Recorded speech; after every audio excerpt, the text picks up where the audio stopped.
Y en las próximas semanas, mediante una aplicación, usted podrá denunciar de forma instantánea si fue víctima de una violación a sus derechos como consumidor.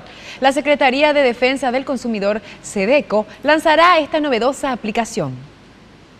La aplicación podrá descargarse desde la Google Store a partir de mediados de este mes bajo el nombre SEDECO y busca que la Secretaría de Defensa al Consumidor llegue a más personas, teniendo en cuenta la penetración de los smartphones en nuestro país. Estamos convencidos de que el reclamo es el único instrumento que tenemos para ejercer nuestros derechos.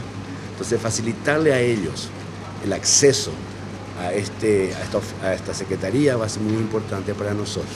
Esta app permitirá realizar denuncias o consultas de forma gratuita, ofrecer servicios a turistas, además de datos sobre la Secretaría de Defensa al Consumidor.